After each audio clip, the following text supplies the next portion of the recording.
Alors, dans cette vidéo, on va commencer ensemble les exercices 2 et 3. Je vous laisserai faire la suite et je posterai une vidéo pour faire le corriger. Alors, on va commencer par l'exercice 2.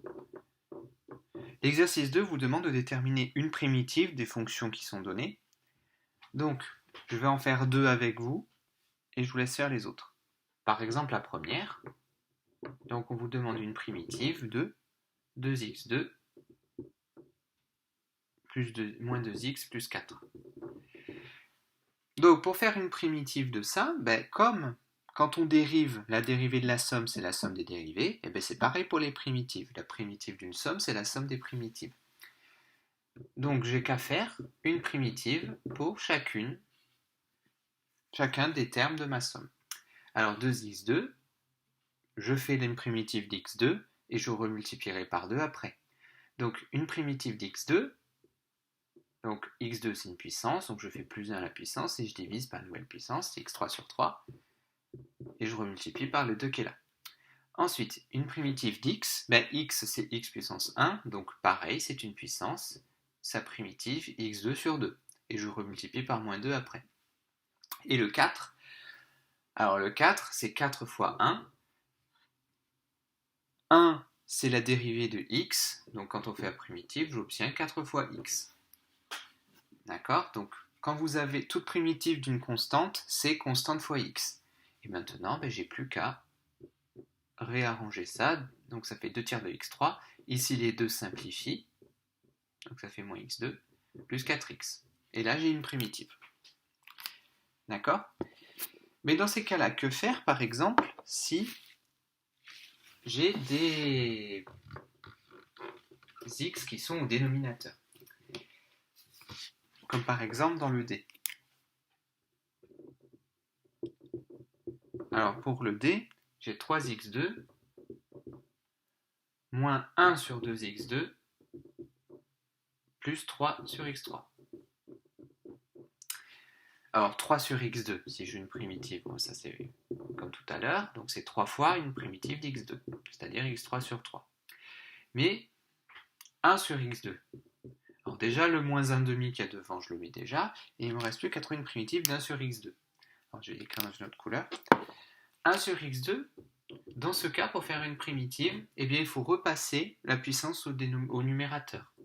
Donc comme je vous ai dit dans la vidéo de cours, pour passer la puissance au numérateur, vous mettez tout simplement la puissance opposée. Donc l'opposé de 2 c'est moins 2, 1 sur x2 c'est x puissance moins 2. Et là j'applique ma formule de la primitive, c'est-à-dire en faisant plus 1, moins 2 plus 1 ça fait moins 1, divisé par la nouvelle puissance.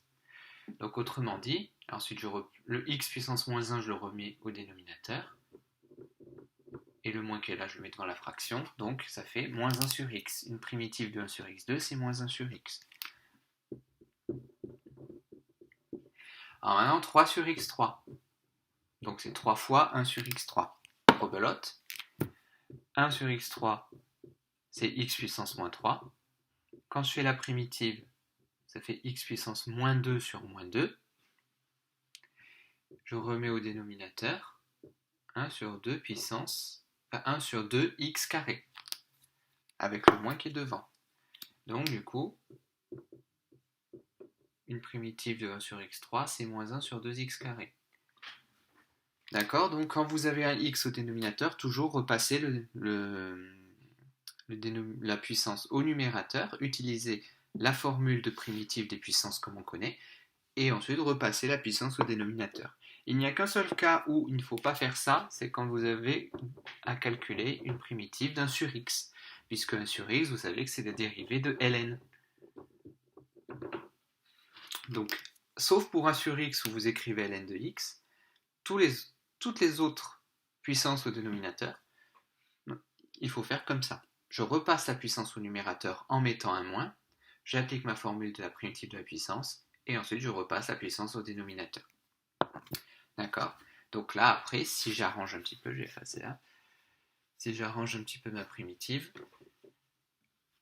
ça va me donner, donc les 3 se simplifient, ça fait x3, moins par moins, ça fait plus,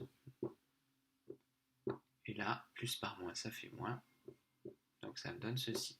Alors je vous rassure, c'est quand même relativement rare au bac d'avoir des primitives de ce genre. Voilà, donc je vous laisse faire les 4 autres. Je vais faire une petite explication pour l'exercice 3 maintenant.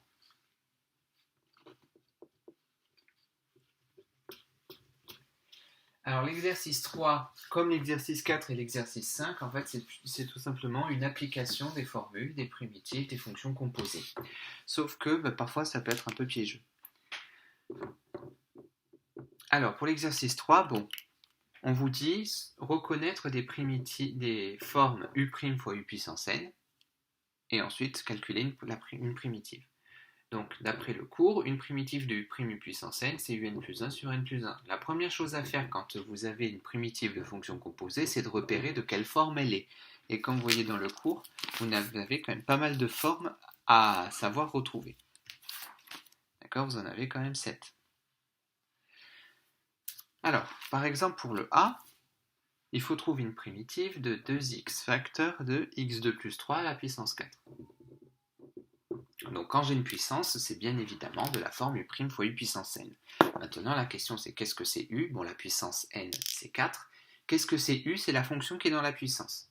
Donc ici, u c'est x carré plus 3. Et si je veux pouvoir appliquer ma formule, je dois avoir u' devant. Alors je vais calculer u'. La dérivée de x2 plus 3 c'est bien 2x.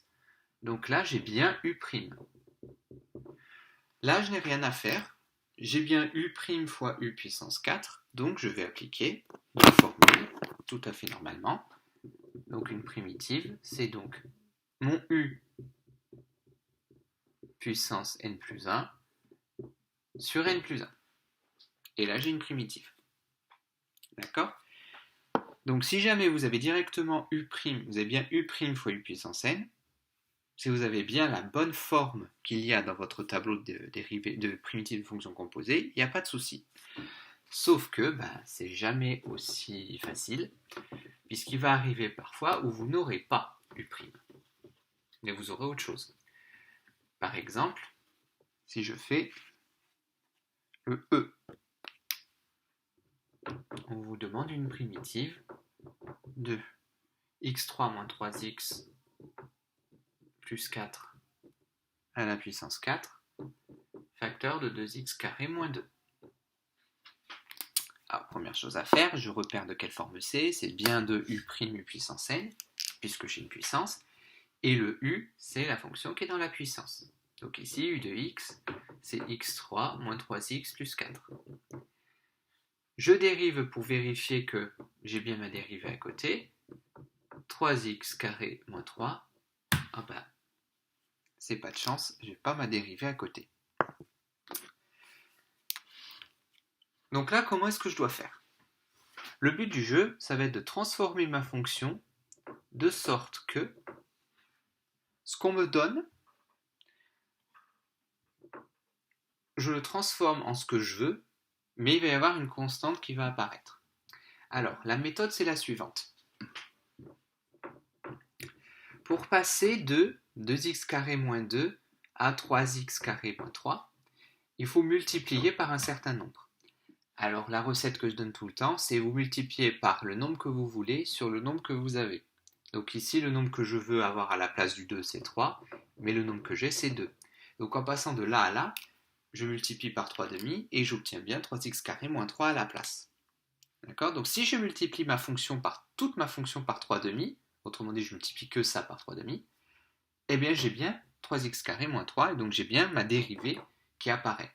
Le problème, c'est que si je laisse ma fonction comme ça, eh bien je n'ai plus la même fonction qu'au départ. Puisqu'au départ, j'ai 2x carré moins 2, et en multipliant par 3 demi, j'ai 3x carré moins 3. Ce n'est plus la même fonction. Donc pour que ma fonction reste la même, il faut que la multiplication par 3 demi soit compensée. Il faut qu'on la compense en faisant exactement le contraire. C'est-à-dire, en gros, ma fonction, je vais la multiplier par 3 demi, mais je vais aussi la diviser par 3 demi. D'accord? Donc, il faut que tout ça soit divisé par 3 demi. Ok? Et là, j'ai bien l'égalité. D'accord? Donc, je multiplie par 3 demi pour avoir ça, Mais comme du coup ce n'est plus égal, il faut que je compense la multiplication par 3/2 en divisant par 3/2. Et diviser par 3/2, ça revient à multiplier par 2/3. D'accord? Et là, si vous redéveloppez ça, vous retombez bien sur le 2x carré moins 2 de départ. Donc, dans ce cas-là, quand vous n'avez pas la dérivée, ce que je vous conseille, donc c'est vous réécrivez votre fonction avec exactement ce que vous voulez. Donc, je vais écrire ma fonction avec exactement ce que je voudrais pour que tout marche bien. Et je la multiplie par une constante de compensation. Alors la constante de compensation, mais pour passer de là à ça, il faut que je multiplie par 3/2, c'est-à-dire ce que je veux sur ce que j'ai. Et bien la constante de compensation, il faut multiplier par l'inverse, c'est-à-dire ce que j'ai sur ce que je veux. Donc, puisque j'ai un 2 et je veux un 3, je vais multiplier ma fonction par 2/3. Voilà, donc je réécris ma fonction avec la forme que je voudrais pour que tout marche bien. Et je multiplie le tout par le chiffre que j'ai sur le chiffre que je veux. Ensuite, du coup, ça, j'ai bien u' fois u puissance n maintenant. Donc je vais pouvoir appliquer ma formule de la primitive. Donc un plus 1 sur n plus 1 sur 5. D'accord? Et il va falloir que ma primitive soit multipliée par la constante de compensation. Autrement dit, une primitive de f, c'est 2/3 fois ça. D'accord? Donc ce qui va être piégeux dans les exercices avec les primitives de fonctions composées, c'est cette histoire de constante de compensation qui va apparaître. Donc je vous rappelle, si jamais vous n'avez pas la bonne forme de primitive, que vous n'avez pas le u' devant, c'est toujours sur le u' qu'il va y avoir un problème. Si vous n'avez pas u' devant, vous écrivez votre fonction avec ce que vous devriez avoir pour que tout marche bien, et vous multipliez par la constante de compensation, qui est ce que vous avez divisé par ce que vous voulez. D'accord? Donc je vous laisse faire un petit peu, puis ensuite je posterai un peu plus tard le corrigé de ces exercices. Bon courage!